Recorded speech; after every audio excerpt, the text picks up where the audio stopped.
გამარჯობა ტელეკომპანია გურჯაანის სტუდიიდან ახალ ამბებს თამარ გორხელაშვილი გაგაცნობთ.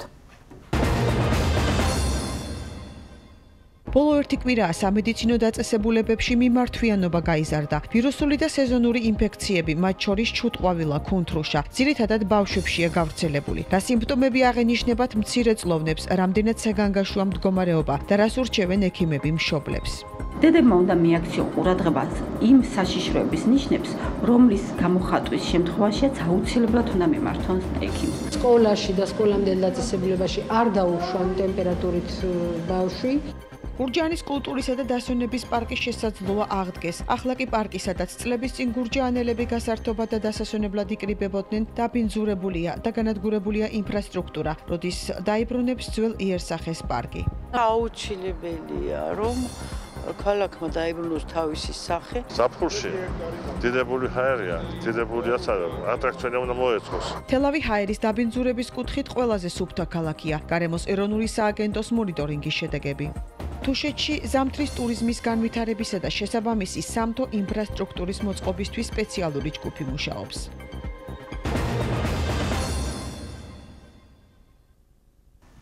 ეთერშია ტელეკომპანია გურჯაანის მთავარი საინფორმაციო გამოშვება. შეგახსენებთ, რომ ტელეკომპანია გურჯაანის საინფორმაციო გამოშვების განმეორებით ნახვა ხვალდილი 10 საათზე შეგეძლებათ, ასევე გადაცემები და სიუჟეტები. შეგეძლიათ ნახოთ ჩვენ საიტზე gurjaani.tv.com, ასევე Facebook-ის გვერდზე მოგძებნეთ ტელეკომპანია გურჯაანი, გვიყურეთ სილქნეთსა და My ვიდეოზე. ბოლო ერთი კვირის განმავლობაში სამედიცინო დაწესებულებებში მიმართვიანობა 200 ერთეულით გაიზარდა. ვირუსული და სეზონური ინფექციები, მათ შორის ჩუტყვავილა, კუნთრუშა, ძირითადად ბავშვებშია გავრცელებული. შემაწუხებელი ხველა, მაღალი ტემპერატურა და ღებინება. ეს ვირუსის ძირითადი სიმპტომებია. ვრცლად რა დიაგნოზით ხვდებიან სამედიცინო დაწესებულებებში მცირეწლოვნები, სად არის ვირუსული ინფექციების გავრცელების ყველაზე მაღალი რისკი და რას ურჩევს ექიმი მშობლებს. დღეს ექიმებს ეკათეთრაძე ესაუბრა.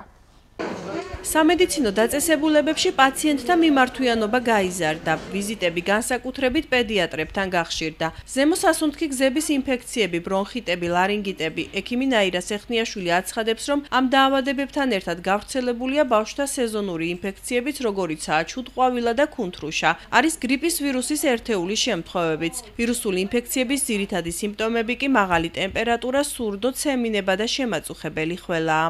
სეზონია ზემო სასუნთქი გზების ვირუსული ინფექციების და შესაბამისად მომართვიანობა მიმატა ლარინგიტების, ბრონხიტების, ტონზილიტების, რინიტების და ნაზოფარინგიტების შემთხვევების სახით. დამახასიათებელია ამ ინფექციებისთვის სურდო, ცხვირი ცუნთქვის გაძნელება, ცხვირცემინება, ხველა, ყელის ტკივილი, რასაც თან ერთვის ხოლმე პერიოდულად თავის და მუცლის ტკივილიც, იშვიათად პირღებინება. ექიმი მშობლებს წლის ამ სეზონზე განსაკუთრებული სიფრთხილისკენ მოუწოდებს და რჩევებს აძლევს.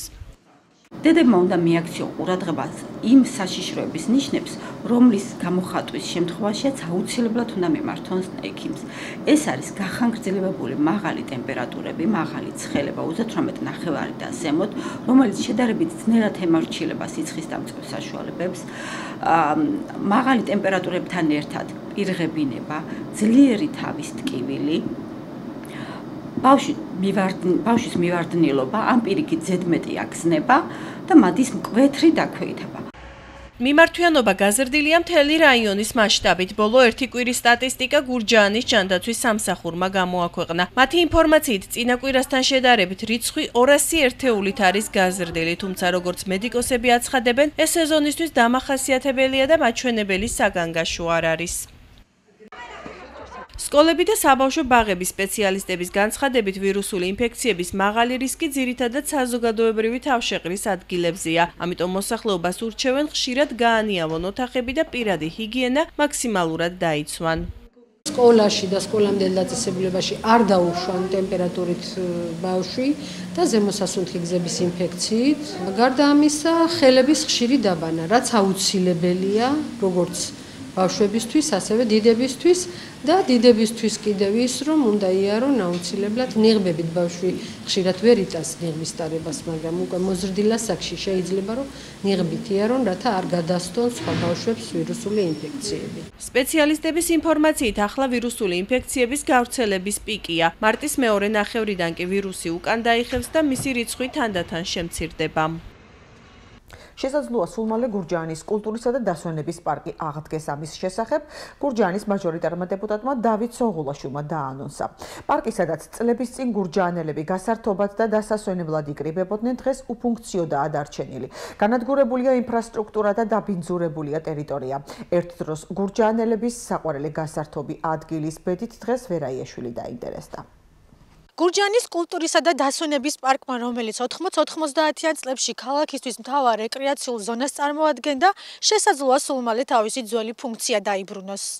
დღეს კი პარკი ასე გამოიყურება: განადგურებული ინფრასტრუქტურა, დანგრეული კინოთეატრი და საზაფხულო ამფითეატრი, ანტისანიტარია, ეკალბარდებით დაფარული სასერინო ბილიკები, უფუნქციოდაა დარჩენილი საბაგიროც, რომელთა წლების წინ გურჯაანელები ცენტრალური გზიდან პარკს უკავშირდებოდნენ. ჟურნალისტი მარინე ზარდიაშვილი იმ დროს იხსენებს, როდესაც პარკი ყველა ასაკის გურჯაანელისთვის საყვარელი დასასვენებელი და გასართობი ადგილი იყო და მეგობრებთან ერთად ხშირად მოდიოდა. ახლა კი გულისწყდება, რომ ის კარუსელები, ატრაქციონები, კაფეები, სპორტული მოედანი, მოძრავი, ზოოპარკი თუ საბაგირო განადგურებულია, რომელიც ასე იზიდავდა ბავშვებს. აქ ამოყავდით მასწავლებლებს და იყო ყველანაირი გასართობი. ძალიან სამწუხაროა, რომ ყურადღება არ ექცია, იმიტომ რომ ეს არის ქალაქის ჩვენი ქალაქის ერთ-ერთი გასართობი ადგილი, ერთ-ერთი შესანიშნავი კერა და აუცილებელია, რომ ქალაქმა დაიბრუნოს თავისი სახე, ნებისმიერი ქალაქი არ არსებობს დაცული პარკის გარეშე. მარინე ზარდიაშვილის მსგავსად კულტურისა და დასვენების პარკის აღდგენას ითხოვენ გურჯაანელი რესპონდენტებიც. მათი აზრით, ქალაქში დასასვენებელი და გასართობი ადგილების ნაკლებობა, პარკის რეაბილიტაცია კი დროული იქნება.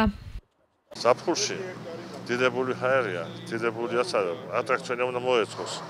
ახალგაზრდობა სავსე იყო ხოლმე, შურო თავის ვაით ჩემ დროს. მე ახლა მეტირება ხოლმე რა ვდივარო. მად ნამუშევარი მაქვს. როგორც მოწინავე კომკავშირები ყავი და თელი ამბები სავსე იყო ახალგაზრდობა. ძალიან მნიშვნელოვანია, შურო ჩემ პატარაობიდან დაწყებული სულით ავდიოდით და ვერთობოდი საქანელები იყო, კარუსელები და ყველა ღონისძიება ძალიან სასიამოვნო იყო ბავშვებისათვის. ახლა საჭიროა გურჯაანს. ეხლა აუცილებელი ახალგაზრდება სად უნდა წავიდნენ არ იციან. ბავშვები აქ ყავდა, ერთობოდნენ, თამაშობდნენ, იყო სათამაშო ბავშვებისთვის მოწყობილი. საბაგირო გზა მუშაობდა.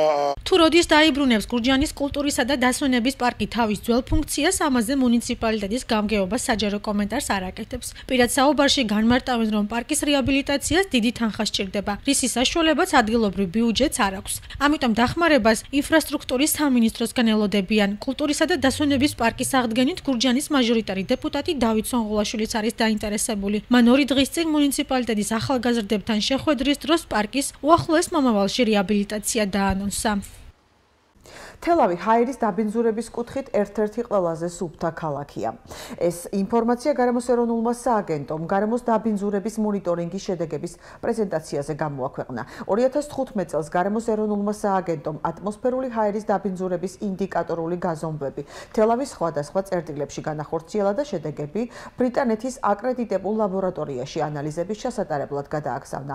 კვლევებმა კი აჩვენა, რომ თელავში ჰაერის დაბინძურების ინდიკატორი დაბალია. ჰაერის დაბინძურება დაკავშირებულია როგორც ტრანსპორტთან და მის გამონაბოლქვთან, ასევე მშენებლობებთან. ჯანდაცვის მსოფლიო ორგანიზაციის ინფორმაციით 2014 წელს დაახლოებით 7 მილიონი ადამიანის ნაადრევის სიკვდილის მიზეზი სწორედ დაბინძურებულ ჰაერთან იყო დაკავშირებული.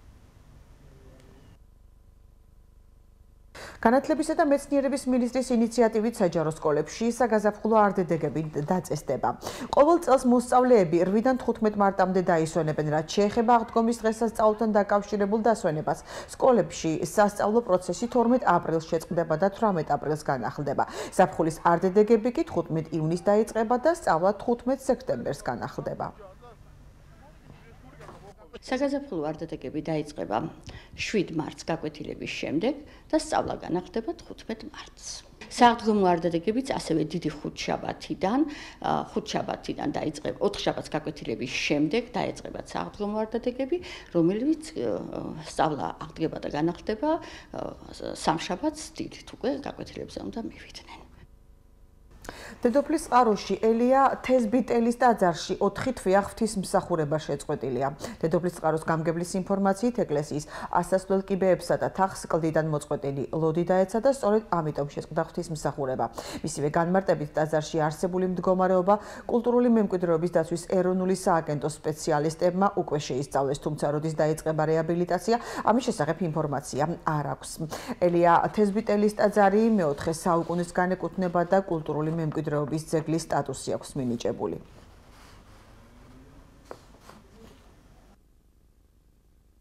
ეს ტაძარი ელიას მთაზე არის აგებული და რამოდენიმე თვის წინ მთიდან ნაწილი ლოდის მოწყვეტა მოხდა და ჩამოიშალა. ჩამოსულები იყვნენ ძეგლთა დაცვისთან სპეციალისტები. გაათვალიერეს და ეხლა ზამთარში ამინდი არ უწყობდა ხელს და გაზაფხულიდან იგეგმება რომ ამ წლის გამაგრება უნდა მოხდეს რომ საშიშროება არ იყოს კიდევ ჩამოშლი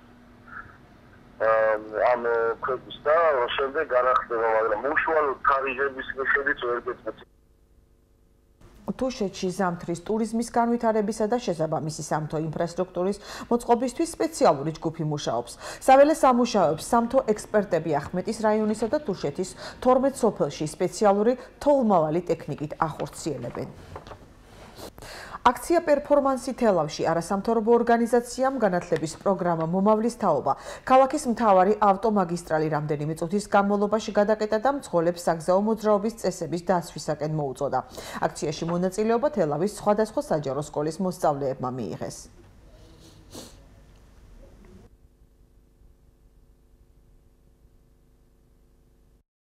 ეს იქნება ერთგვარი სოციალური მესიჯი ადამიანებისთვის, რომ მაქსიმალურად ფრთხილად ვიაროთ, ვისარგებლოთ ავტომობილებით და ვისარგებლოთ ზებრა გადასასვლელით. ძალიან დაგვიდგა გვერდში მერია, ქალაქის მერია და საპატრულო პოლიცია. სწორედ მათთან ერთად ვახორციელებთ დღეს აღნიშნულ აქციას. ჩვენ ამ აქციით გვინდა მოუწოდოთ თითოეულ ადამიანს, რომ ქუჩაში წესები დაიცვან, რაც შეიძლება მეტად და რათა შემცირდეს ავარიების რიცხვი. ეს აქცია მე ვფიქრობ, რომ ყველა ადამიანისთვის მნიშვნელოვანი უნდა იყოს, რათა ეს ეხება ჩვეულებრივ ქვეითი ადამიანის სიცოცხლესაც და ასევე მძღოლის სიცოცხლესაც. გარემოს ეროვნული სააგენტოს ინფორმაციით საქართველოში 1 და 2 მარტს თბილი და უნალექო ამინდებია მოსალოდნელი, ჰაერის ტემპერატურა კი +12-17 გრადუსამდე გათბება. სინოპტიკოსები ამიტის გაუარესებას 3 მარტიდან პროგნოზირებენ, მათი ინფორმაციით კახეთში მოსალოდნელია წვიმა. რაც შეეხება ტემპერატურას, ის 2-3 გრადუსით დაიკლებს და +10-14 გრადუსი იქნება. აღმოსავლეთ საქართველოში უკეთოდ კახეთში იქნება უერთესად უნალექო ამინდი. ზოგადად შესაძლებელია მისმით. იქნებს აღმოსავლეთის ქარი 8-13 მეტრი წამში. ტემპერატურა პარკში ღამით იქნება 0-5 გრადუსი, ზოგადად -3 გრადუსამდე, ხოლო დღეში 12-17 გრადუსი სითბო გვექნება. ხოლო 3 მარტიდან დღეში უკვე მოსალოდნელია წვიმა. გამოშვებას რეგიონის გარეთ განვითარებული მოვლენებით განვაგრძობთ.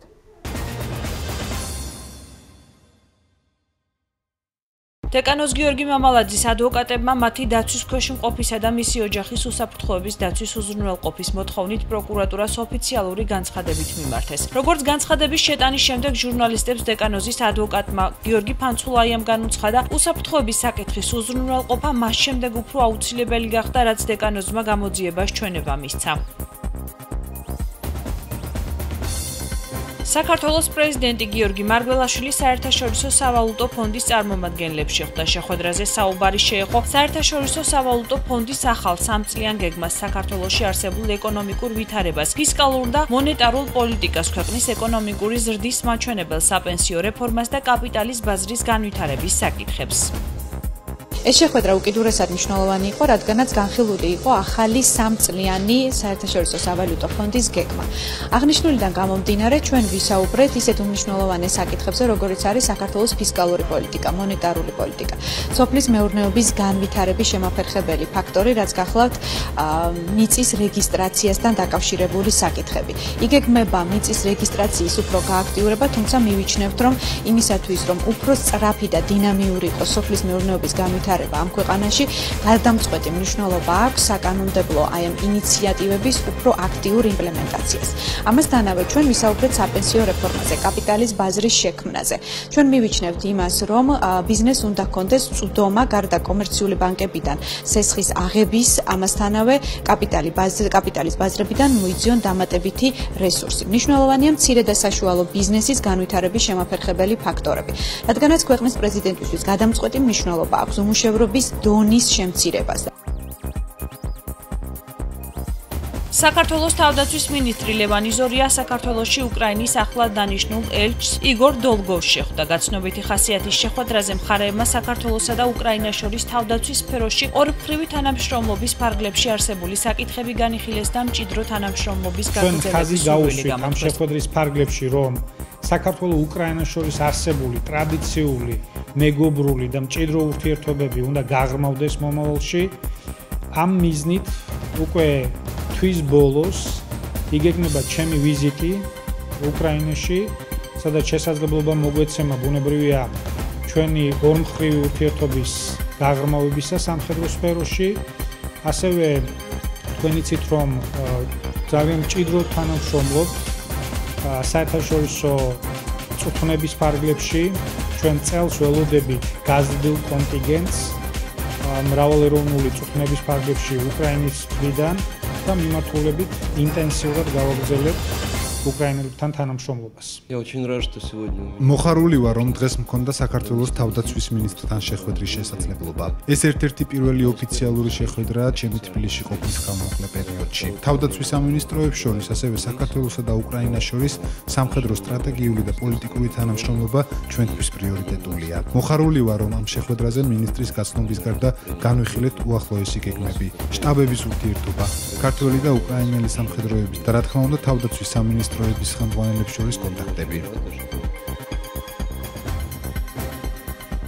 საქართველოს შინაგან საქმეთა სამინისტროს სამუშაო ვიზიტით აზერბაიჯანის რესპუბლიკის სახელმწიფო სასაზღვრო სამსახურის დელეგაცია ეწვია. შინაგან საქმეთა მინისტრი გიორგი მღებრიშვილი აზერბაიჯანის რესპუბლიკის სახელმწიფო სასაზღვრო სამსახურის უფროს გენერალ-პოლკოვნიკ ელჩინ გულიევს და დელეგაციის სხვა წევრებს შეხვდა. შეხვედრაზე მხარეებმა საქართველოს-აზერბაიჯანს შორის სახელმწიფო საზღვრის კონტროლის გაძლიერებასა და თანამშრომლობის გაღრმავებაზე ისაუბრეს.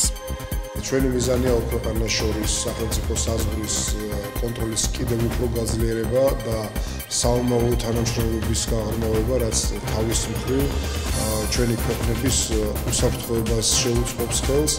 აქვე უნდა აღნიშნო, რომ ახლო მომავალში ხელს მოვაწერთ შეთანხმებას სასაზღვრო კომისრების, ანუ სასაზღვრო წარმომადგენლების ინსტიტუტის შექმნის შესახებ, რაც მეზობელ ქვეყნებთან სასაზღვრო ინციდენტების აღმოფხვრა დარეგულირების საკითხს მოაწესრიგებს.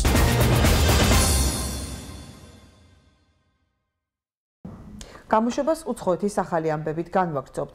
ამერიკის შეერთებული შტატების პრეზიდენტი დონალდ ტრამპი აპირებს პენტაგონის ხარჯები 54 მილიარდი დოლარით გაზარდოს და ამდენივე თვით შეამციროს არასამხედრო ხარჯები, მათ შორის უცხოური დახმარებები. ამის შესახებ როიტერი უწყება, დონალდ ტრამპი კონგრესს ბიუჯეტთან დაკავშირებით საკუთარ წინადადებებს წარუდგენს. ასევე ცნობილი ხდება, რომ ამერიკის პრეზიდენტი პენტაგონს ნებას მისცემს დამოუკიდებლად გადაწყვიტოს, როგორ დახარჯავს დამატებით მილიარდებს.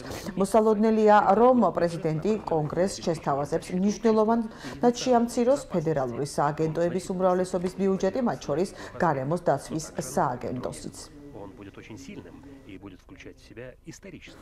ავღანეთის სამხრეთით ჰელმანდის პროვინციაში თალიბანის ბოევიკები მაყუჩიანი იარაღითა და ხელყუმბარებით ბლოკპოსტს თავს დაესხნენ, რასაც 12 პოლიციელი ემსხვერპლა. ამის შესახებ როიტერი უწყება. თავდასხმა კონკრეტულად პროვინციის მთავარ ქალაქში, ლაშქარ-გაღში მოხდა.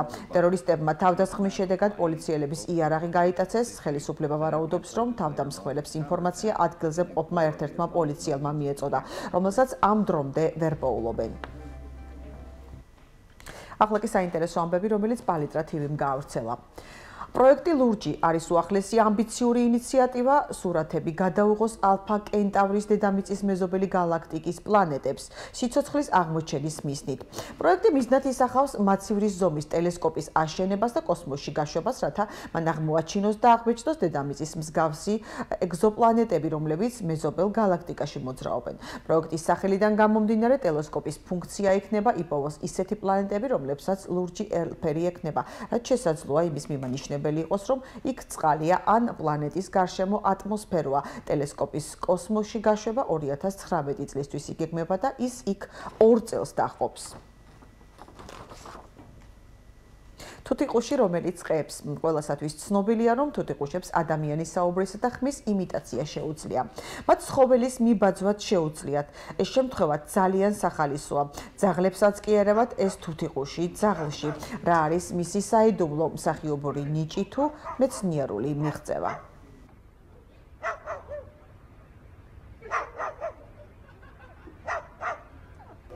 ახლა კი დღის სხვა ამბები. 2017 წლის ოსკარის დაჯილდოების ყველაზე კარგად ჩასმულ ვარსკვლავებს შორის ჟურნალმა ელიმ ემა სტოუნი დაასახელა. მსახიობი წითელ ხარიჩაზე ჟივენშის ოქროსფერი საღამოს კაბით წარდგა. მოდის ექსპერტების მოწონება ნაომის ჰარისის ელეგანტურმა სამოსმაც დაიმსახურა, ის კელვინ კლეინის კაბით პოზირებდა. ყურადღება დაიმსახურა კარლი კლოსის თეთრმა კაბამად, რომელიც მსახიობისთვის სტელა მაკარტნიმ შეკერა. განსაკუთრებით საინტერესო და უცნაურ სამოსში ჰოლივუდში ყველაზე ლამაზ ქალად აღიარებული ჰოლი ბერი გამოჩნდა. მსახიობი ატელია ვერსაჩეს კაბაში იყო გამოწყობილი, რომელმაც საზოგადოებასა და მოდის ექსპერტებში აზრთა სხვადასხვაობა გამოიწვია. საქართველოში UEFA-ს ორგანიზებითა და ევროსაბჭოს მხარდაჭერით საერთაშორისო სამიტი ჩატარდება. 1 და 2 მარტს UEFA გრუფი სამიტის განხილვის თემა აღმოსავლეთ ევროპაში არსებული ვითარება, რეგიონში არსებული გამოწვევები და გადაჭრის გზები იქნება. UEFA-ს დელეგაციამ, რომელიც უკვე თბილისშია, სამიტის მნიშვნელობაზე მედიის წარმომადგენლებთან ისაუბრა და ფეხბურთის განვითარებაში მასობრიობის ზრდის როლი აღნიშნა. ახლა კი ვნახოთ, როგორი ამინდი იქნება ხვალ.